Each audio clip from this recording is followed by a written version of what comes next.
Welcome to the Strangeology podcast. I'm your host, Jeff Foran. From cryptozoology, ufology, and the paranormal, to legends, forbidden history, and more. Listen in and explore the world of the weird and unexplained. Join me as I look into strange and fascinating tales and unearth the truths and theories behind some of the world's greatest mysteries. Be sure to head on over to our HQ, Strangeology.com, where you can check out our blog, episodes archive, gift shop, and so much more. Now sit back, relax, and join me as we get weird.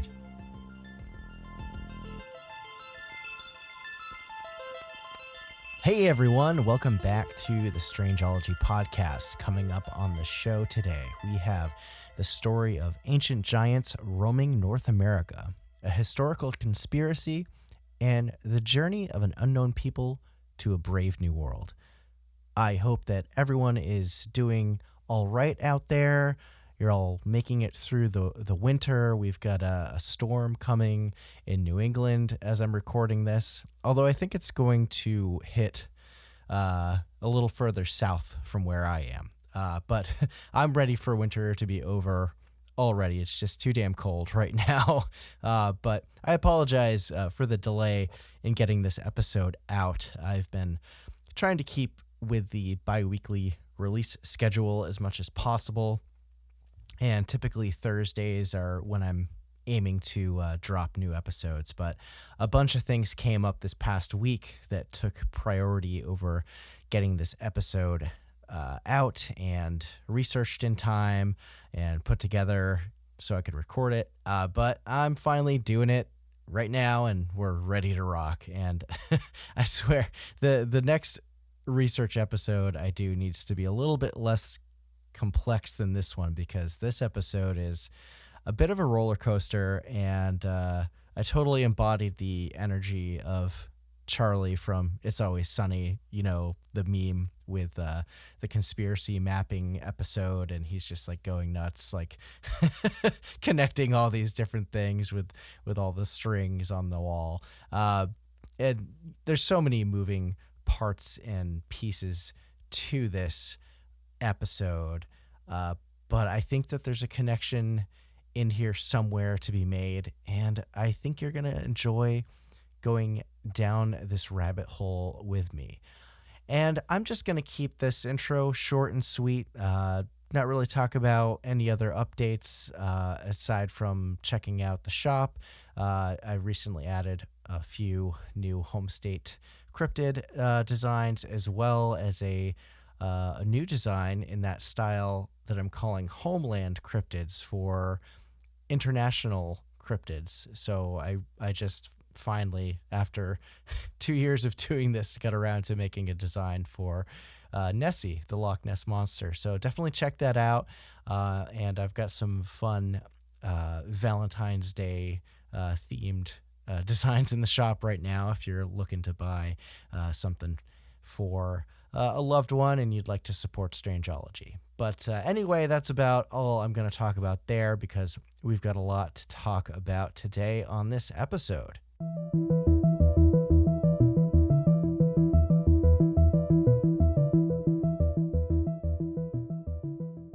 So I'm going to start this off with the biblical quote, which many people often refer to about this topic. It comes from Genesis 6:4. There were giants in the earth in those days, and also after that, when the sons of God came unto the daughters of men, and they bare children to them. The same became mighty men, which were of old, men of renown. Yep, today we're talking about the legends and myths of ancient giants in North America that some believe once ruled over this continent and had a long lineage dating back eons across other parts of the world. And perhaps you've run across these theories about ancient giant humans before in America and elsewhere. You're probably familiar with biblical stories like David and Goliath, or the tales of Paul Bunyan and Jack and the Beanstalk, and these legends of gigantic human creatures that can be found all throughout history.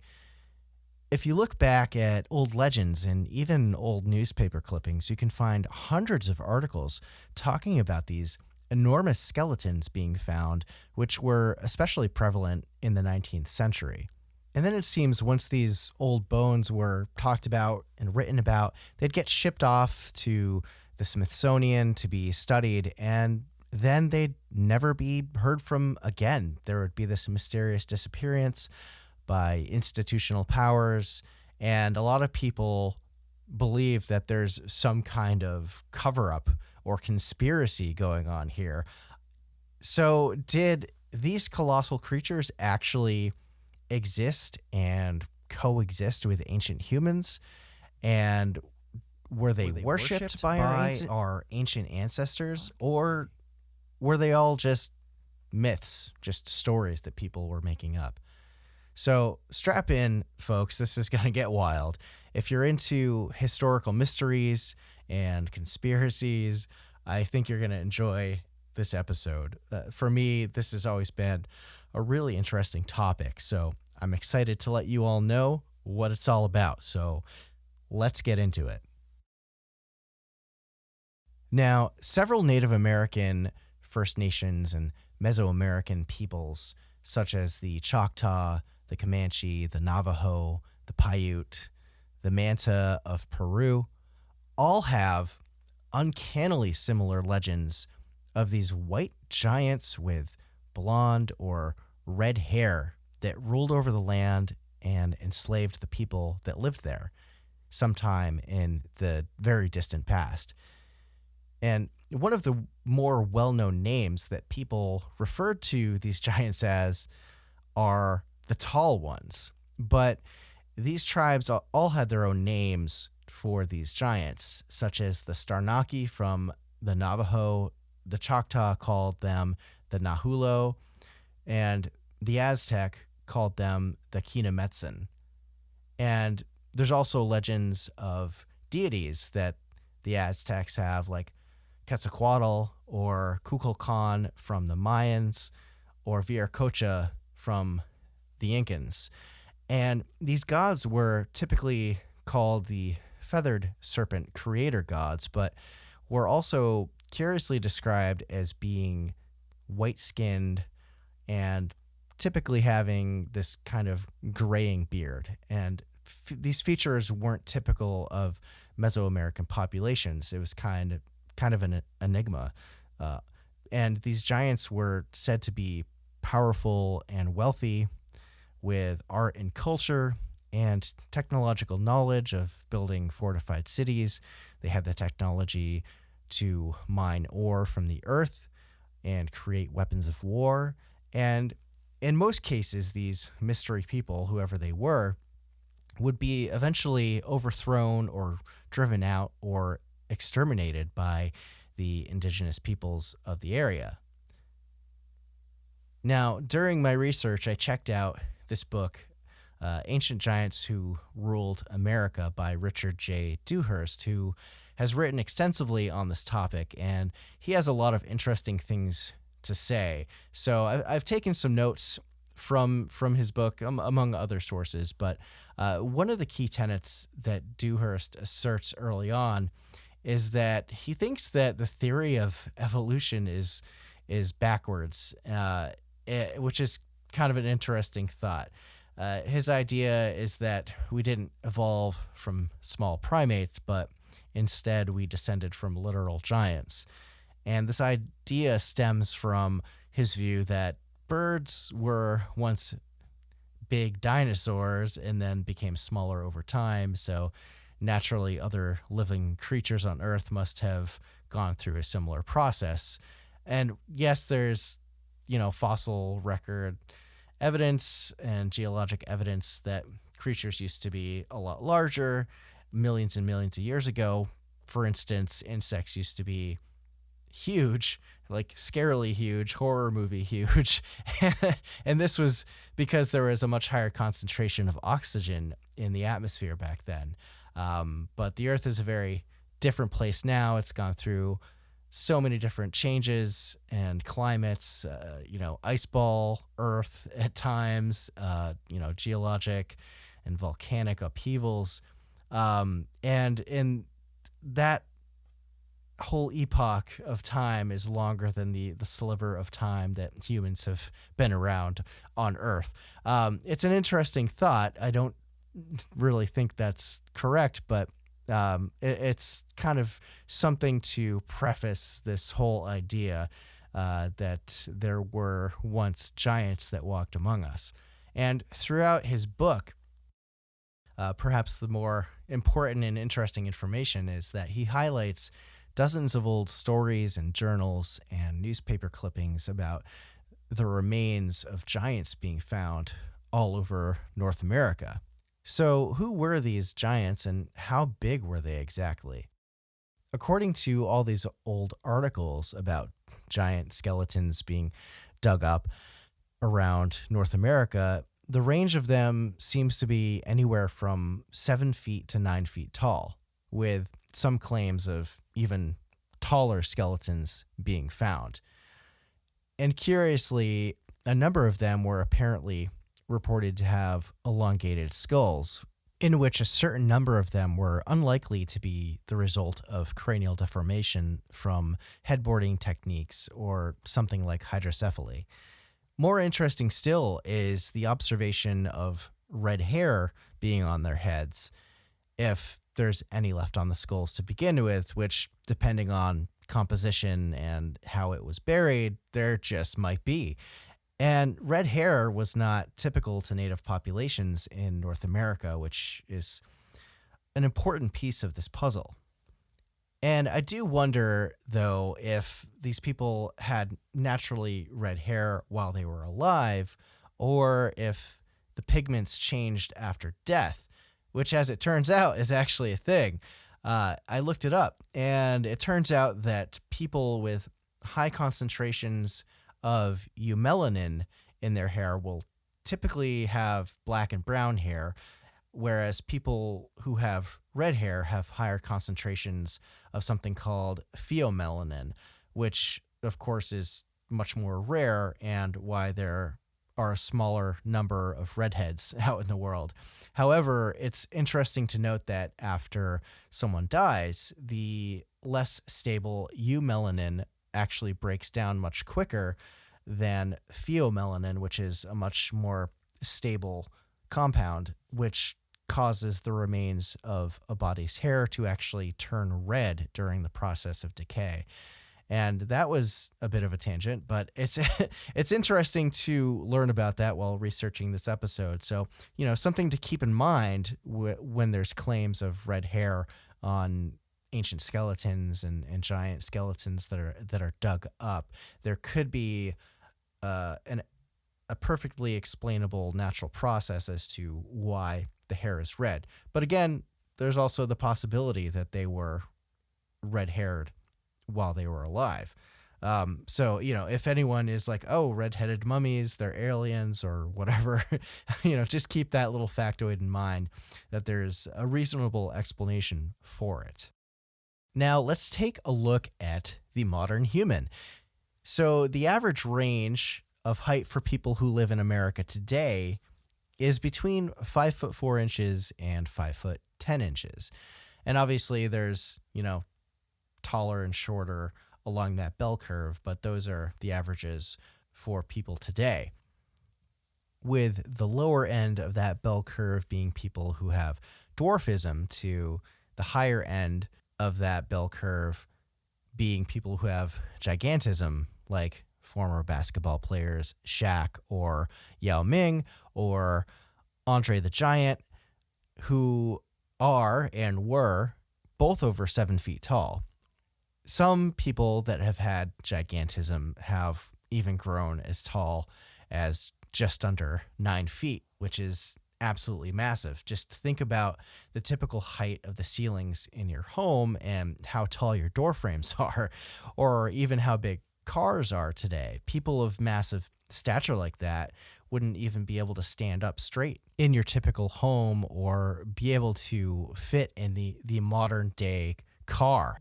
Now, gigantism is a rare condition that affects 1 in a million individuals, and it's usually caused by a pituitary tumor or acromegaly. And typically, the tallest of them don't live for very long due to the extreme stresses on their heart, their cardiovascular system as a whole, their skeletal system, just due to their sheer size. It puts so much stress on it that they just don't live as long as a regular person.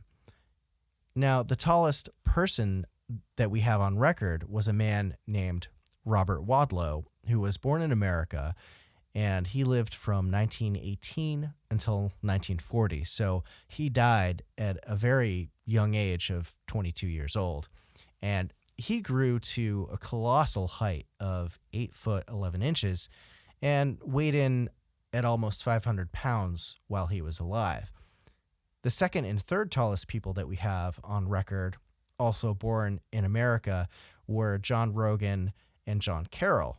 Rogan was 8'9", and Carroll was 8'7".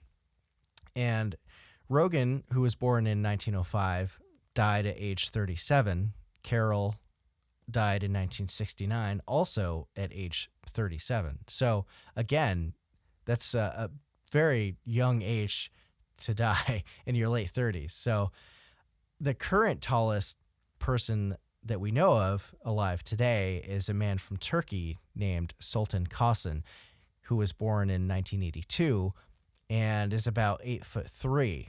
And Carson's condition has affected him in such a way that he needs crutches in order to walk. So there is a precedent for humans being able to reach such great stature, but there's a lot of downsides to being that tall. Obviously, you don't have as great of a life expectancy, and there's a lot of factors that come into play that cause your quality of life to not be so great. So, with that said, did people actually exist that were giant and lived healthy and normal lives that also possessed this rich culture and technology sometime in the distant past that legends and old oral traditions claim to talk about? Well, the first place that you can look to see if there is even evidence in the modern era is in old journals and newspapers from the 1800s. And as it turns out, there are tons of stories and references to hundreds of these massive humanoid skeletons and humanoid bones that can be found in all these old journals and papers and articles from back then. It's really, really interesting. But obviously, when you look at this, you have to realize that during this era, there was a lot of yellow journalism at the time, which is basically a lot of people making things up to either drive tourism to certain towns or to keep their publication, their business open by selling these wild and outlandish stories. So you got to take things with a grain of salt, but it is interesting to look into these stories and read about this potential evidence. In his book, Dewhurst includes many articles and stories of sites written about these ancient archaeological finds built by people that we call the mound builders, who built thousands of these earthworks and mounds. And little is known about these people other than they were around and constructing these thousands of mounds millennia before many of the Native American tribes that we know were established. And I want to point out here that the mound builders are considered to be Native American from what we know, but earlier peoples who inhabited North America, and perhaps they became these other tribes eventually.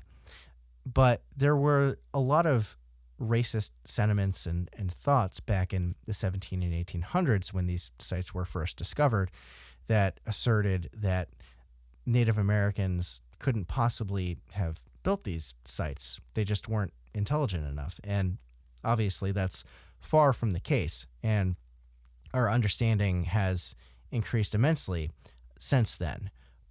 But there is this historical precedent of this way of thinking, which is just wrong. So there's all these examples that I want to take a few minutes to highlight from Dewhurst's book that have all these old reports talking about these mound sites and giant skeletons being unearthed from them, which is what we really want to get into here. Obviously, we don't know if these are hoaxes or which ones are legit, but it's worth a look.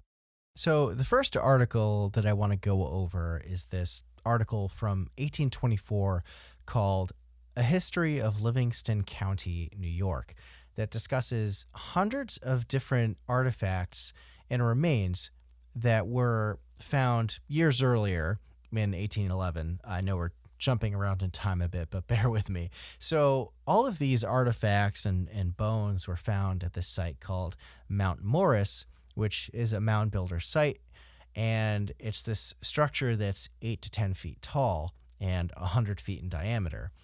And among the artifacts found there were arrowheads, medals, a tobacco pipe, among other trinkets. But perhaps the most intriguing is the mention in this report of the remains of human skeletons of enormous size standing out amongst the other remains found there.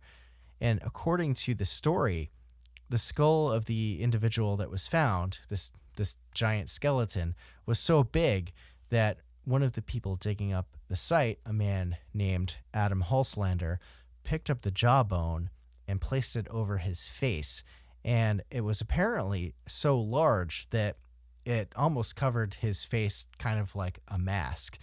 And it was also reported that the rest of the skeleton that this jawbone belonged to was in proportion to the whole thing. So whoever this individual allegedly was massive.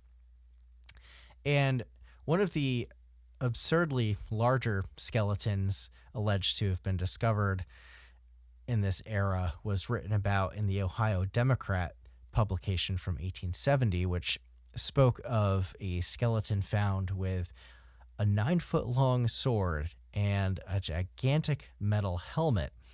And the article speculated that this giant person must have been at least 18 feet tall, but I'm not sure if I buy that one. 18 feet seems a little ridiculous, but who knows?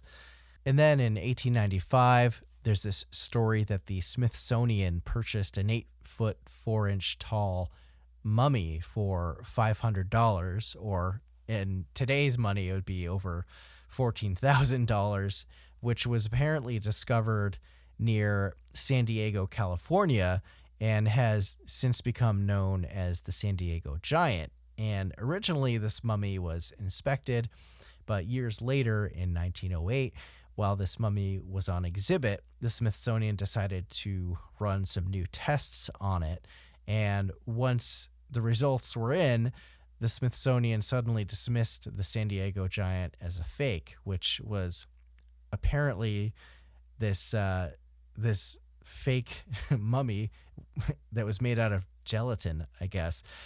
So it's largely considered to have been a hoax, but it is interesting to note there was this man named Als Herdlischka who joined up with the Smithsonian in 1903, who was very much against the idea of ancient giants once roaming the world, and apparently made a concentrated effort to stifle and silence any discoveries and claims of their existence.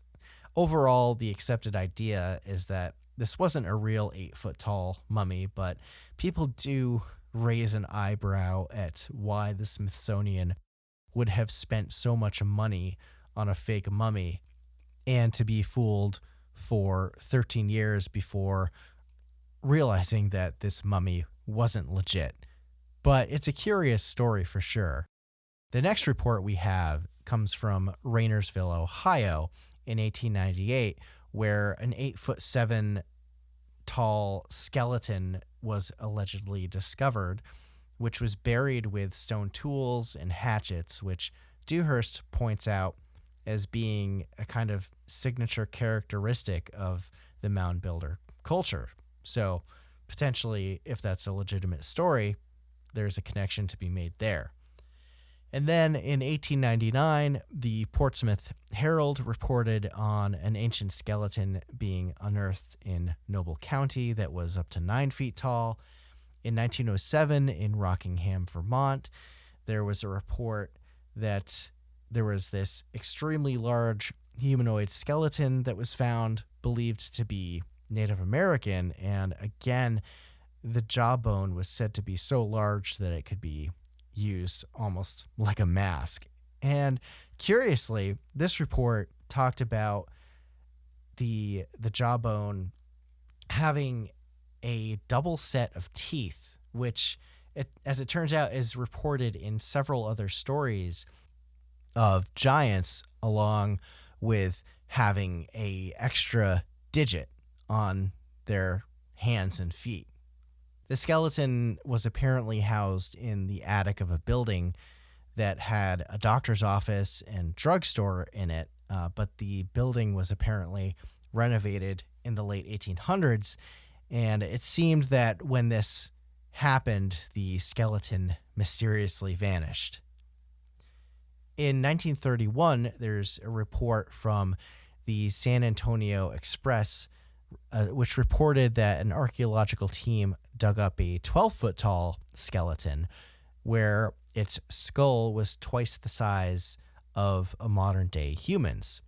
And Alice Herdlischka was quoted as saying, "The finds in Texas were beginning to give weight to the theory that humans lived in North America up to 45,000 years ago." Now, this story actually has a newspaper article with a picture included in it, so I'll throw that in the show notes so you can see what this looks like and kind of how these old articles displayed their information and all that. It's pretty interesting. And if it's real, it's a pretty damn big skull compared to the 2 other regular skulls in the images. Granted, it's a 90-year-old scanned newsprint, so the quality isn't that great, but definitely take a look. It's pretty interesting. And then there's another report in 1953 from the Charleroi Mail that talked about a Native American burial site being discovered along the Susquehanna River, and close to 50 skeletons were found there, and among them was an 8-foot-tall individual.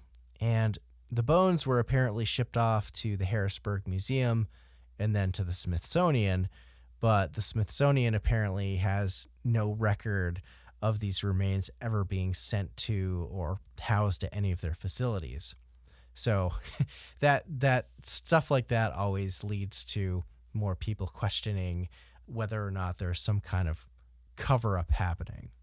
And then in 1959, there is a story from Dr. Donald Dragoo of the Carnegie Museum, who was said to have discovered a 7-foot 2-inch tall skeleton at the Cresap Mound in West Virginia.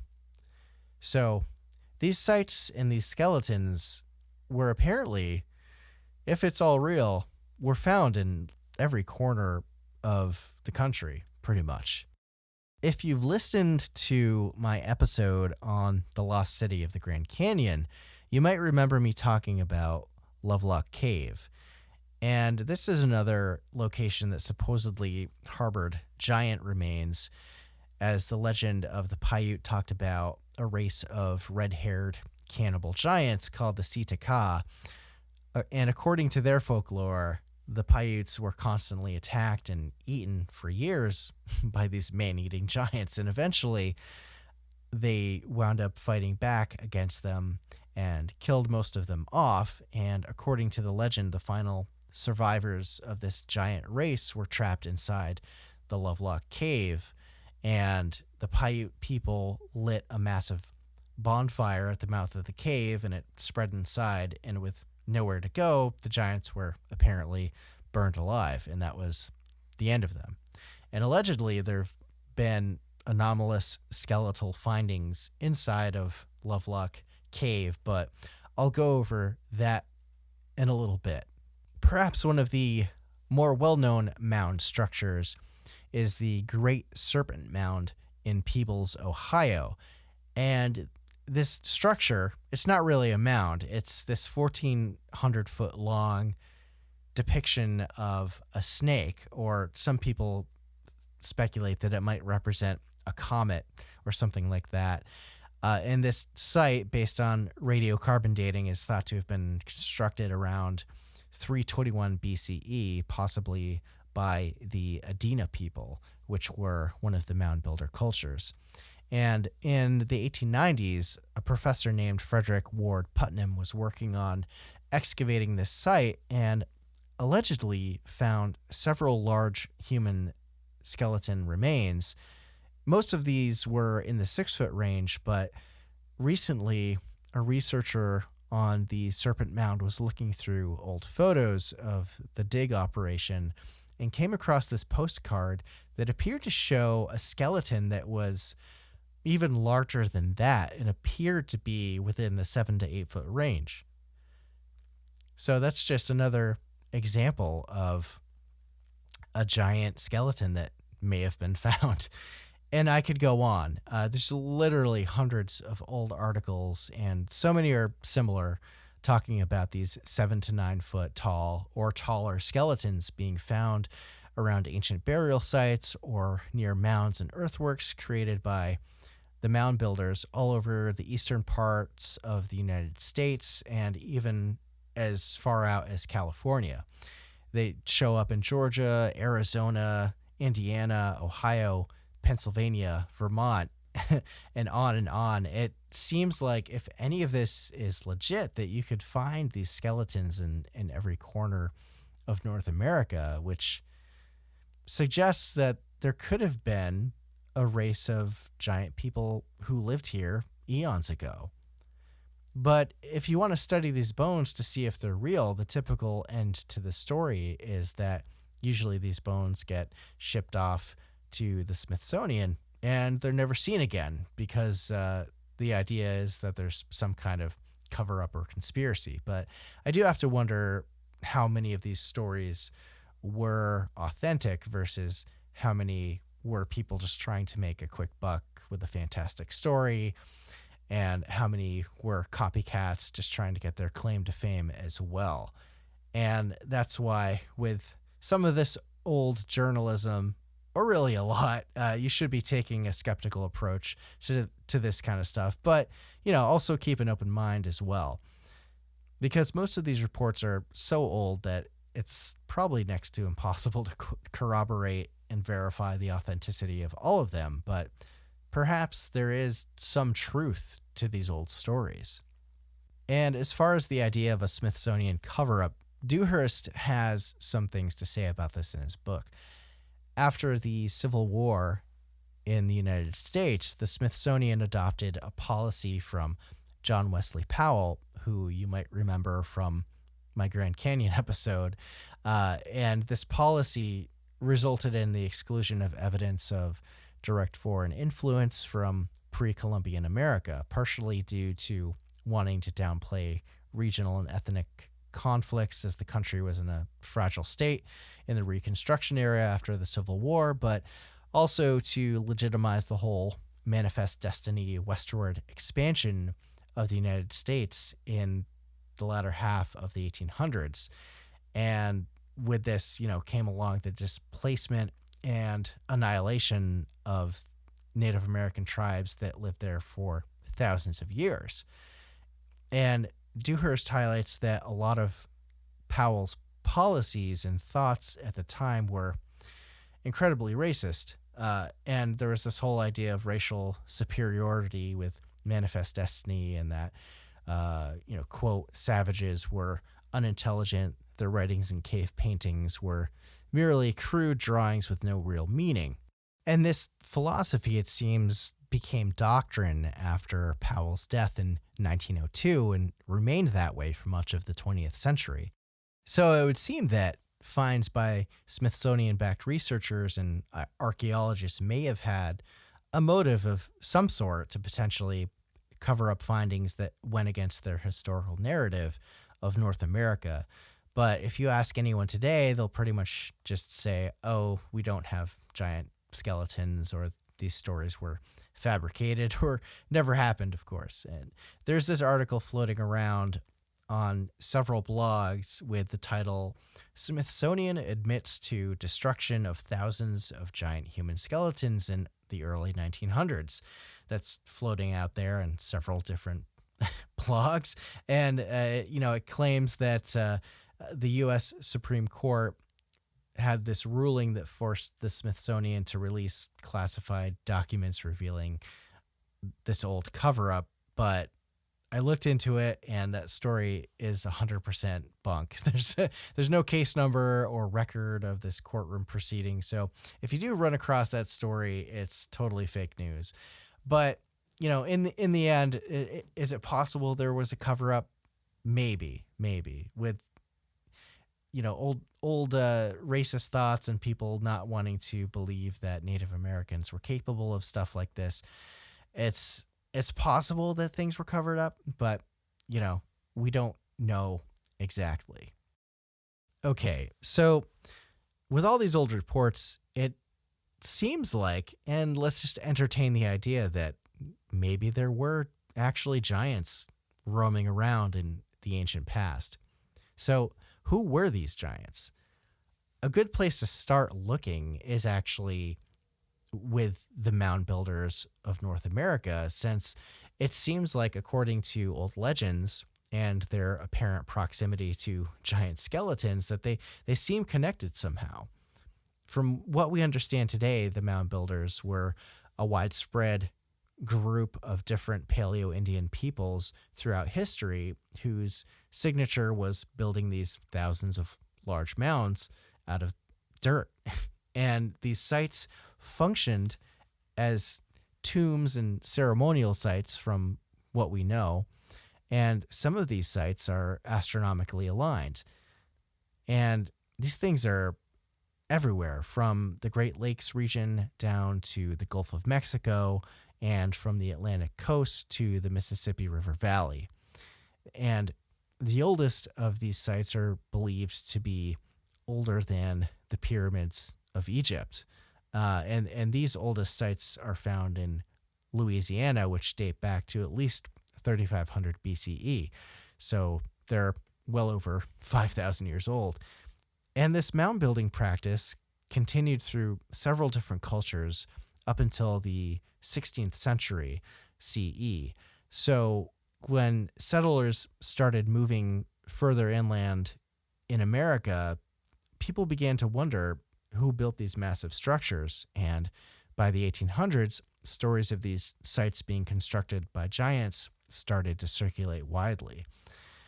Abraham Lincoln apparently once referenced in his writings giants, and it was in this piece about Niagara Falls and the giants that once inhabited the lands of North America. And the quote goes like, "The eyes of the species of extinct giants whose bones fill the mounds of America have gazed on Niagara as ours do now."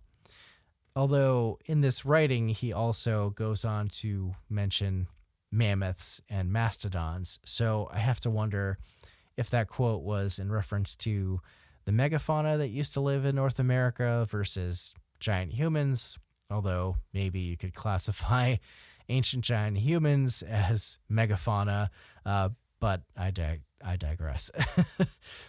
One of the most known ancient earthwork sites is the Great Serpent Mound, found in Ohio. And what's cool about this site is that beyond being more of an intricate structure than just a mound, was that it was astronomically aligned to the sunset on the summer solstice. So whoever built this was paying attention to the stars and had some knowledge of astronomy. And we see this in a lot of different ancient megalithic builder cultures all over the world. And in most cases, this was either for ceremonial purposes or observation and keeping track of the seasons for planting crops and that kind of thing. And there's another site as well that is kind of aligned with the Pleiades star system, which is interesting because there's also like the Great Pyramid and the whole Giza complex, which is aligned to the constellation of Orion. So ancient people were very into astronomy and the stars and what was going on up there. It's really, really quite interesting. Now, like I mentioned previously, the mound builders weren't actually one monolithic culture, but rather a series of different cultures spanning thousands of years. One of the earliest of these people were the Adena, who I mentioned previously, and they showed up around 800 BCE in the Ohio River Valley near West Virginia. And after them, the more dominant mound builder culture were the Hopewell, and they spread their influence even farther out and established this vast trade network as far up as the copper mines in Isle Royale up in Lake Superior in Michigan, which, sidebar, is a topic for another episode because there's some wild theories about pre-Columbian trade with these people and the Egyptians, and it's wild. But anyway, the last mound builder culture thrived from the year 800 to 1500, which was the Mississippian culture. And to our knowledge, they were the only mound builders who ever potentially met Europeans, as this was just after transoceanic contact happened within the last 500 years, discounting the Vikings, who they made it to North America in 1000 AD thereabouts and messed around for a while. Who knows? Maybe they made it further inland. But the Mississippian culture was largely an agrarian society from what we know. They farmed and raised livestock, and they also built the city of Cahokia in what is now Illinois, east of St. Louis. And Cahokia, as it turns out, was the largest city in North America in pre-Columbian times. And during its heyday, it's believed that it actually rivaled the size of London at the time. And some think that it may have actually briefly exceeded the population of London as well, which is wild. Now, this city was said to be home to more than 120 pyramidal structures, one of which is Monk's Mound, which is the largest of the North American mounds. And this mound was built between 900 and 1200 CE, with different layers and pieces being added to it over a 300-year period. And for perspective, it's around 100 feet tall, and the base of this structure is almost equivalent to the base of the Great Pyramid in Egypt. And its perimeter is longer than the Pyramid of the Sun in Teotihuacan in Mexico. So in other words, this thing is huge. And it's not something that you learn about in school growing up. So yeah, it's, certainly not as intricate and impressive as, say, the Great Pyramid or the Pyramid of the Sun.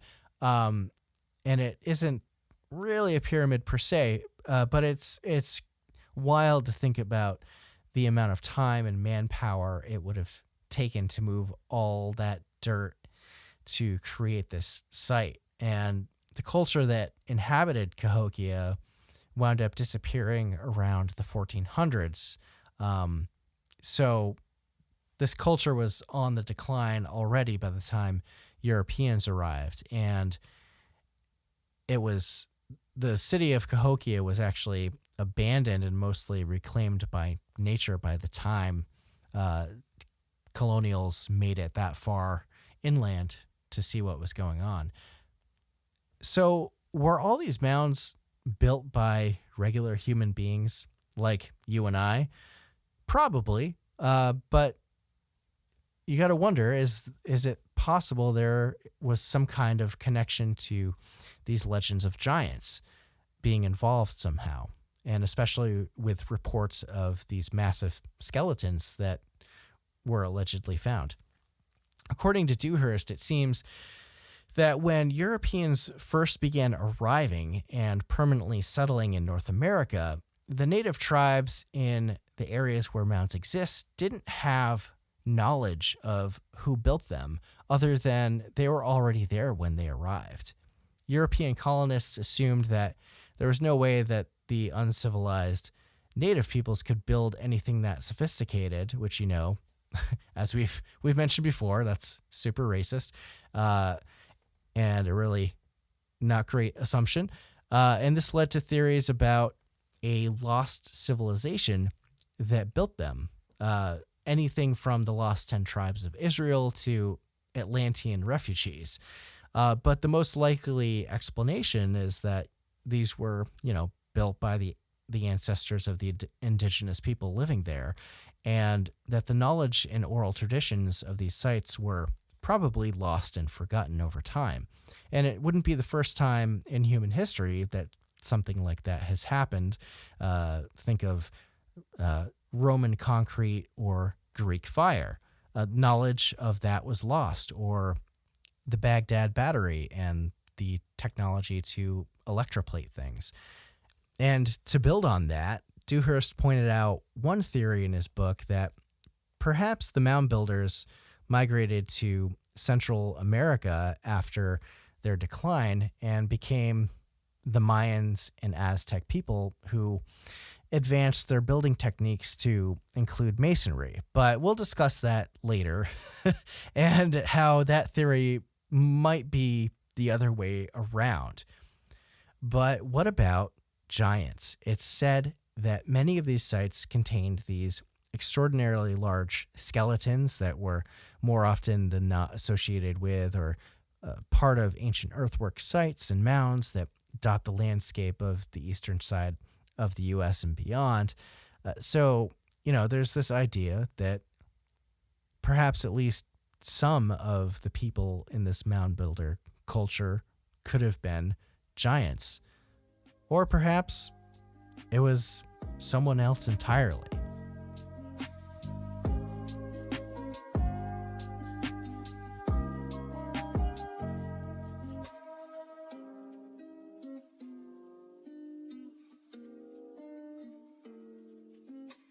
This is a big episode today, but we're going to take a quick break for listeners new and old.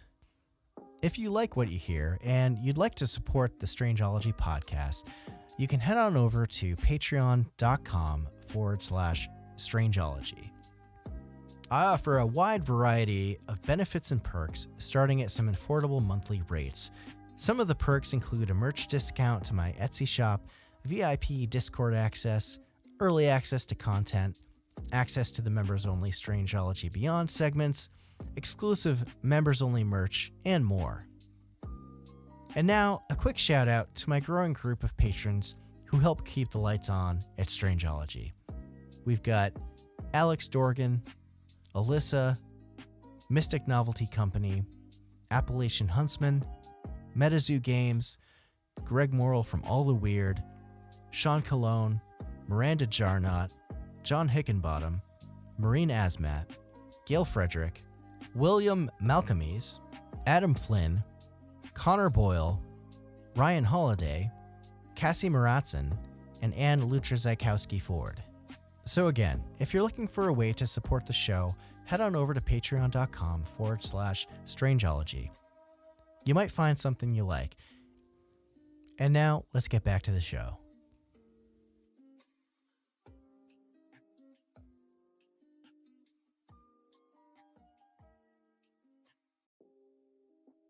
And we're back. So, I wanted to mention another enigmatic mound site that came up during my research, and it's this place that was excavated during the building of this dam back in the 1930s. And there are a lot of assertions and embellishments and lies about this story that people have kind of made up and ran with over the years. But I wanted to include this anyway because it's pretty interesting, and there might be some kind of connection to the larger story at play here. So this mound site was located near the Clinch River, some 9 miles west of Clinton, Tennessee. And in 1933, the Tennessee Valley Authority had plans to build the area's first hydroelectric dam. And as part of this project, they went out to survey different Native American sites that were in the area to excavate and preserve any artifacts before the whole area was inundated underwater after the dam was completed. So all of the excavations were completed by 1934 under the supervision of this archaeologist, William S. Webb, who was the chairman of the University of Kentucky's Department of Anthropology and Archaeology at the time. And after all was said and done, 20 earth mounds and 9 stone mounds and several village areas were dug up in this area, and any items that were found were preserved. And there were prehistoric structures found, old wooden structures that were more recent, there were human remains, pottery, different artifacts, and everything that was found was reported in the Smithsonian's Ethnology Bulletin number 118 that was written by William S. Webb. Now, there was one mound in particular out of this collection of mounds called the Irvin Mound. And this one was kind of interesting because it had a row of these like 10 standing stones that were between 2 and 4 feet tall next to the remains of a rectangular building structure that was made out of these cedar posts. And when the team of student archaeologists that were there digging, they dug up this wooden structure, and then they found another line of small standing stones in there. And they wound up finding like this copper coin from 1797, a button, and some beads. So this layer was fairly recent, so nothing too extraordinary, just kind of an interesting structure to it all. But the team dug deeper and found that the first unearthed building was actually built on top of an older structure. And then they kept digging, and then they found another structure under that. So it was kind of interesting, this different layered history of this particular site. Like, how old was it and how deep did it go? And photographs were taken of this site, and some wound up getting published in newspapers like the New York Times. So after these excavations happened, this respected British manuscript curator was reading the New York Times one day, and there's this article about this excavated mound site in Tennessee, the Irvin Mound. So this curator was a man named J. Rendell Harris, and he was elderly at the time. He was 82 years old, but apparently he was so moved by what he saw in the photograph of this particular mound site that was published, and he wound up writing this article called A Temple in Tennessee the following year. And Harris had dedicated his life to studying Egyptology and archaeology in general, and became convinced that ancient Egyptians had visited America in the distant past by way of the Bahamas and into the Gulf of Mexico and then up through the Mississippi River Valley. And he also speculated that the ancient Egyptians may have had a connection with the ancient copper miners up in Michigan, and that because of this trade route, they likely established an outpost, and his thought that it was probably somewhere in eastern Tennessee. So Harris had this prior theory and bias And once he saw this image of this mound excavation site, it was all the evidence he needed, apparently, to back up his theory. So this photo, I'll link it in the show notes. It was taken by Webb's team, and it showed this series of standing stones that I described earlier, forming this line at the next to this rectangular platform, which had been buried for who knows how many years. It was believed that the mound that was on top of this structure was made somewhere between the Hopewell and Mississippian era of the mound builders. And it turned out that none of the artifacts found there seemed to be anything other than Native American, but Harris noted that one of the standing stones on the platform, there were these two large ones next to each other, and to him, it seemed like they resembled pylons, which was a common architectural feature in ancient Egyptian temples. And it was a strange feature for sure, but according to the report from Webb, many of the objects that appear to be standing stones actually turned out to be cedar posts, not stones. So it's unlikely there was really an ancient Egyptian connection there, but there may be some transoceanic contacts that are part of this larger story involving giants. And as far as giants go, this site was kind of a dead end for that. It turned out that any of the skeletons and human remains that were found at this Irvin Mound were only between 5'6" and 5'10". And William Webb wrote extensively on mound sites in this whole area of the country, and he did write about a 7-foot tall skeleton that was found at a different mound site in Kentucky called the Dover Mound. So it seems like if there was anything out of the ordinary at the Irvin Mound, he probably would have said something. So we're still no closer to identifying just who these giants were, but there are some clues. Another interesting factoid from Dewhurst's book is that many of the reports mentioned that these giant skeletons in North America appeared to have very strangely shaped heads, often described as cone heads. Kind of like the old SNL skit with Dan Aykroyd and Jane Curtin, but not really.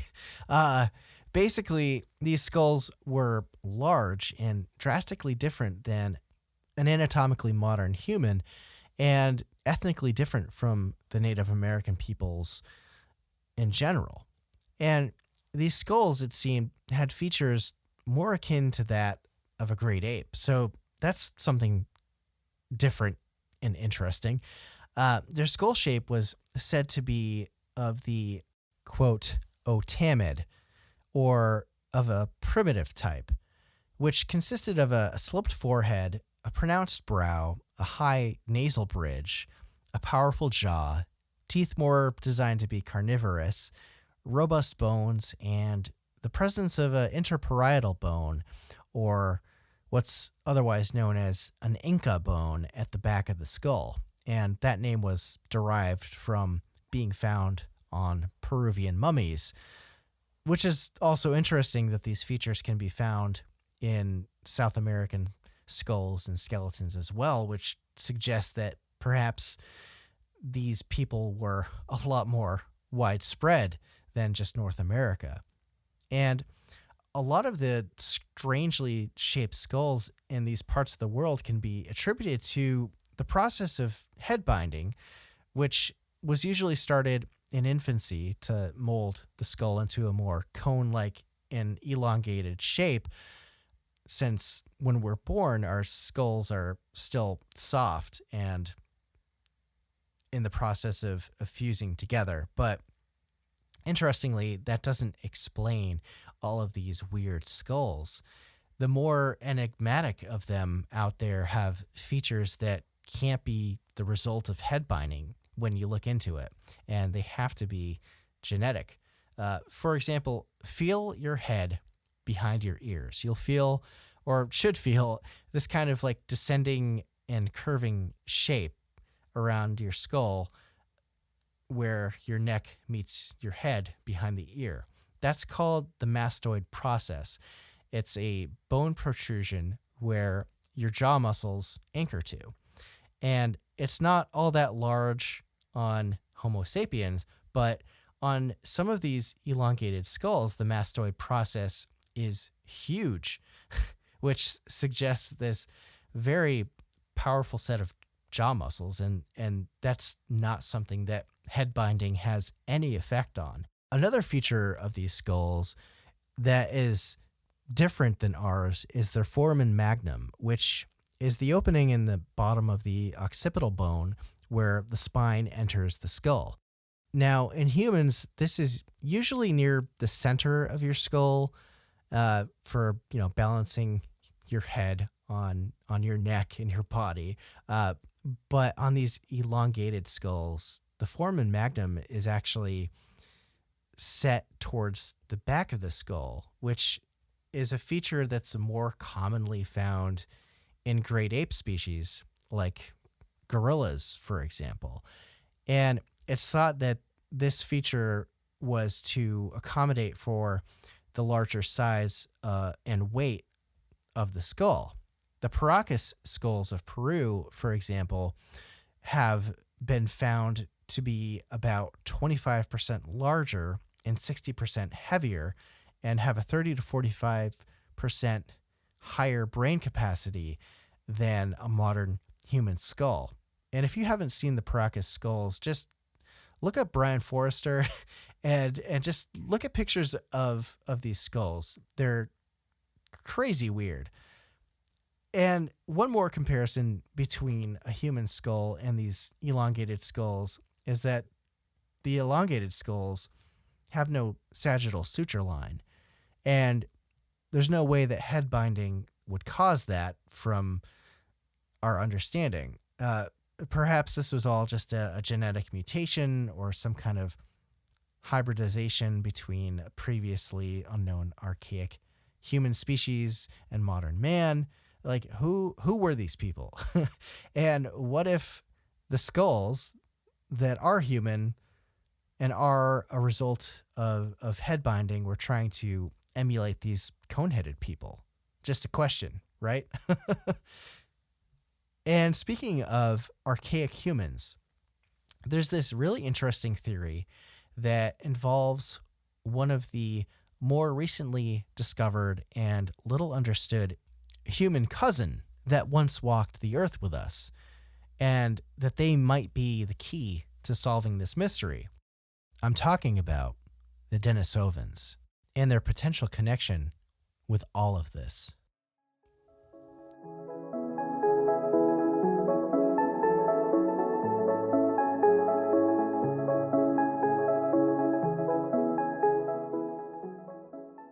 Well, to get to the bottom of this, tune in next week for part 2. I hate to leave you all with a cliffhanger here. Originally I was going to have this be one super big episode, but it just got too much for one pass. So you'll definitely not want to miss the next part because there's some really interesting revelations to come. And, it's this complex web of everything, and I just wanted to do this justice and make sure that it all kind of makes sense. So you had your first serving, and the seconds are coming next week. Anyway, I hope that you found this series of stories and theories as fascinating as I do. There was so much information to sift through and so many different parts to look into and see if I could tie it all together. So I hope I did it justice. It's also a subject that I really only had a surface level knowledge of beforehand. So it was super interesting to look into all of this and look at all these theories and make some connections about what could have happened in the mysterious past of humanity. But anyway, as always, I have to give a big thank you to all of you for checking out today's episode and for listening to the Strangeology podcast, for sharing it and liking it and supporting and loving what I do here. It really means the world to me.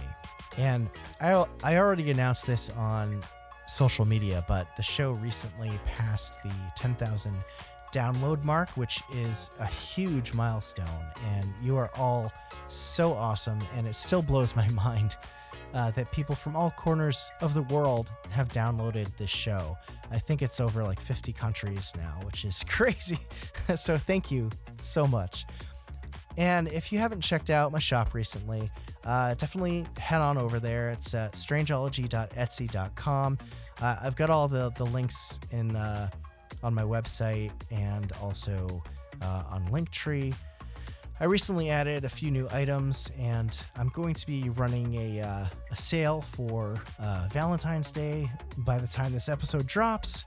And if you're looking to buy some fun cryptid-themed gifts for your loved ones or your friends, it helps support Strangeology, which is awesome and always appreciated. Also, a quick reminder to definitely check me out and give me a follow on all the different social media sites. I spend most of my time on Instagram.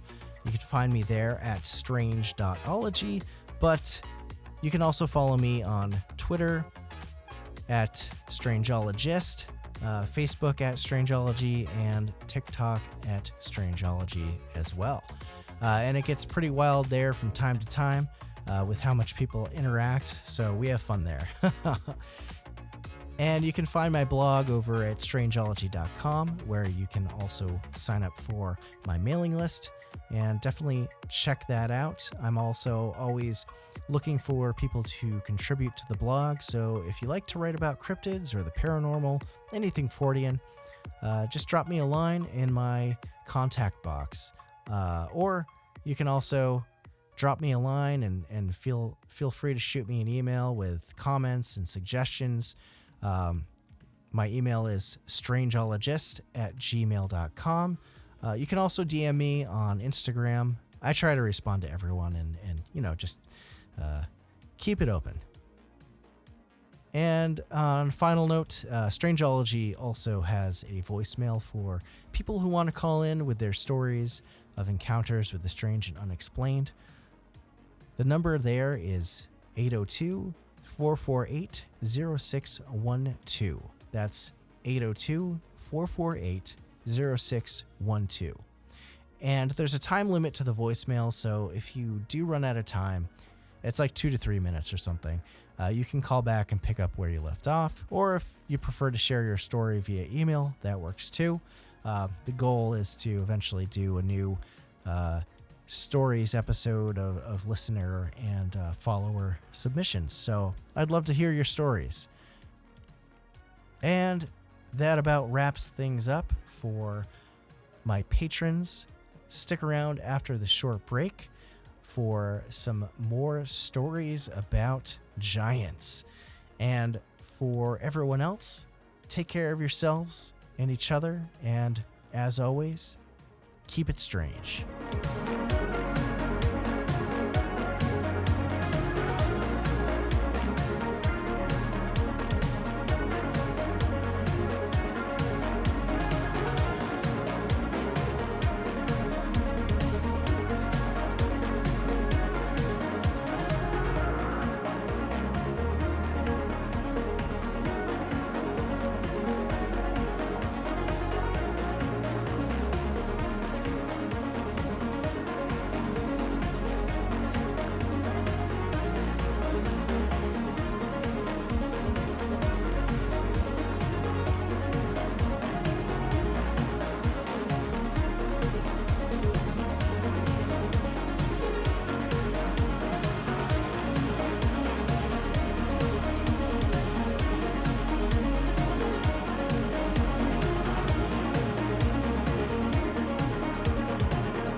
All right, welcome back, patrons, to the Strangeology Beyond portion of the show that is exclusive to you. I I hope you really dug the main part of the episode today. And again,